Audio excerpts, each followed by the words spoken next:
Sir sir, அந்த பொண்ணு. எந்த பொண்ணு? அதான் சார், சிசேரியன் பண்ணமே அந்த பொண்ணு. ஆமா, அவங்களுக்கு என்ன? மெல்ல மெல்ல ரெக்கவர் ஆயிட்டே இருந்தாங்க சார். நானும் அப்சர்வ் பண்ணிட்டு தான் இருந்தேன். ஆனா சடனா ஏதேதோ சொல்லி அணத்துக்கிட்டே ரொம்ப முரட்டுத்தனமா கட்டில்ல அங்க இங்கேயும் கிடந்து புரள ஆரம்பிச்சிட்டாங்க. பிபி ஃபிளக்சுவேட் ஆகுது, பல்ஸ் எகிருது.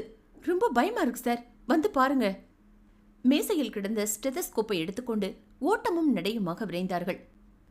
கண்ணாடி கதவை திறந்து கொண்டு உள்ளே நுழைந்தவனின் கண்கள் அந்த கட்டிலில் கிடந்து புரண்டவளை கண்டதும் அப்படியே தட்டி விழிக்க மறந்து நிலை குத்தின.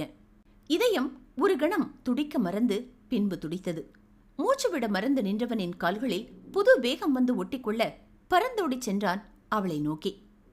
ஆமாம், அந்த கட்டிலில் ரஞ்சன் ரஞ்சன் என்று அனத்திக் கொண்டே கிடந்து புரண்டவள் வேறு யாரும் இல்லை.